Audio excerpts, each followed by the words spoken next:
এই এই পাওয়ার কি তার আছে? সংবিধান মোতাবেক এখতিয়ার আছে, কারণ হচ্ছে তিনি রাষ্ট্রপতির প্রধান উপদেষ্টা। অতএব যিনি উপদেষ্টা মনোনয়ন দিয়েছেন তিনি চাইলে উপদেষ্টাকে ডিসমিস করার এখতিয়ার রাখেন। অতএব যে কোনো উপদেষ্টাকে যে কোনো সময় মনোনয়ন দেয়া, তাকে প্রত্যাহার করা, ডিসমিস করার সাংবিধানিক এখতিয়ার তার আছে।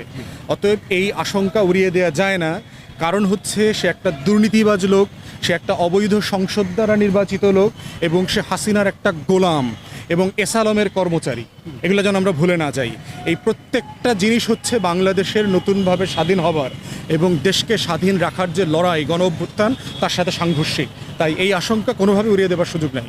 উপদেষ্টা কিন্তু কার উপদেষ্টা? দিন শেষে কিন্তু সে প্রেসিডেন্টের উপদেষ্টা। এই জায়গাটাতে এসে বারবার কিন্তু আমাদের হোঁচট খেতে হচ্ছে এবং হবে।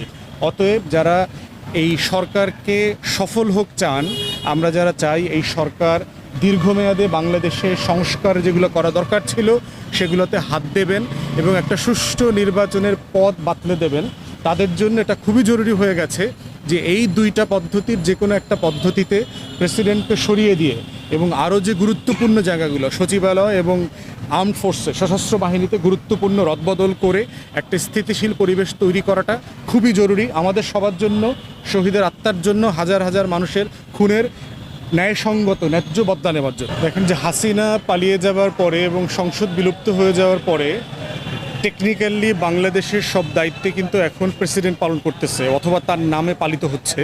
কারণ যেহেতু বাংলাদেশের সংবিধান মোতাবেক সকল ট্রান্সফার, প্রমোশন যা কিছু আছে সেটা হচ্ছে প্রেসিডেন্টের নামে করতে হয়।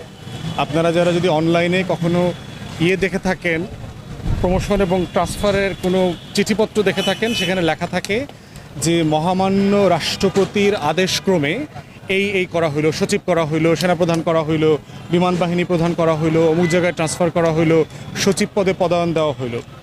এবং টেকনিক্যালি হচ্ছে বাংলাদেশের আর্মড ফোর্সেসের অফিসিয়াল কমান্ডার ইন চিফ প্রধান হচ্ছে বাংলাদেশের রাষ্ট্রপতি। তো এই জন্য আমরা শুরু থেকে বলেছি 5 তারিখের পর থেকে যে বাংলাদেশে যে নতুন পরিবর্তনটা হয়েছে এই পরিবর্তনকে দীর্ঘমেয়াদী করতে হইলে, এই পরিবর্তনকে বাস্তববাদী রূপান্তরের দিকে নিতে চাইলে শুধুমাত্র এই সরকারের গঠন প্রক্রিয়াতে হাত দিলে হবে না, শুধুমাত্র তত্ত্বাবধায়ক সরকারের উপদেষ্টা কারা হচ্ছে সেটা দেখলে চলবে না, বরং যার নামে এই পরিবর্তনগুলো পালিত হবে তাকে পরিবর্তন করতে হবে। এবং আমরা একটা রোডম্যাপও দিয়েছি যে প্রেসিডেন্টের অফিসকে কিভাবে রিমুভ করে একটা অন্তর্বর্তীকালীন প্রেসিডেন্সিয়াল সিস্টেম ডেভেলপ করা যায়। সেখানে শুরুতে আমরা বলেছিলাম 5 তারিখের পর থেকে যে বাংলাদেশের অ্যাপেলেট ডিভিশনের জাজ এবং সুপ্রিম কোর্টের চিফ জাস্টিসকে ইমিডিয়েটলি রিমুভ করতে হবে। রিমুভ করে তখনকার যিনি সবচেয়ে সিনিয়র হাইকোর্ট জাজ ছিলেন, যাকে পরে প্রধান বিচারপতি করা হয়েছে, তিনি প্রধান বিচারপতি হবেন এবং অ্যাপেলেট ডিভিশনে নতুন পদায়ন করা হবে। এরপরে হচ্ছে প্রেসিডেন্টের অফিস খালি করা হবে, উনি রিজাইন করবেন, সংবিধান সাসপেন্ড করবেন, করে তারপরে চিফ জাস্টিস যিনি হবেন তিনি অস্থায়ী রাষ্ট্রপতি হিসাবে দায়িত্ব পালন করবেন। এই প্রসেসটা কোথায় আছে? এই প্রসেসটা সংবিধানে নাই। তাহলে আমরা কিসের ভিত্তিতে এই প্রসেসের কথা বলেছি? এই প্রসেসের কথা বলেছি হচ্ছে 75-এ পট পরিবর্তনের পরে শেখ মুজিব সপরিবারে খুন হওয়ার পরেও একই কাজ করা হয়েছে, তখন চিফ জাস্টিস দায়িত্ব নিয়েছেন। 81 সালে শহীদ প্রেসিডেন্ট জিয়াউর রহমানের খুনের পরেও তখনকার প্রধান বিচারপতি দায়িত্ব নিয়েছেন। 90-91-তে আমরা দেখেছি এরশাদের পতনের পরে তখনকার চিফ জাস্টিস যে ছিলেন শাহাবুদ্দিন আহমদ একই প্রসেসে চিফ জাস্টিস থেকে এসে অস্থায়ী রাষ্ট্রপতির দায়িত্ব পালন করেছেন এবং সকল দায়িত্ব পালন করার মধ্য দিয়ে নির্বাচন করে উনি কাজ হ্যান্ডওভার করেছেন। কিন্তু আমরা দেখলাম যে এই কাজটা করা হচ্ছে না। না করার কারণে যে ভয়ঙ্কর জিনিস কিছু ঘটে গেছে সেটা আপনারা দেখেছেন যে মিলিটারিতে কাউন্টার চলছে, বিভিন্ন ডিভিশনের ভিতরে অস্থিরতা আমরা দেখতে পাচ্ছি। গোপালগঞ্জে দেখেছেন, ঢাকায় দেখেছি আমরা দেখেছি প্রধান বিচারপতিকে দিয়ে সকল বিচারপতিকে একসাথে করে একটা জুডিশিয়াল করবার চেষ্টা করা হয়েছিল। কারণ যেহেতু প্রধান বিচারপতিকেও প্রেসিডেন্ট মনোনয়ন দেন, তার সিগনেচারই তার হচ্ছে মনোনয়ন দেওয়া হয়।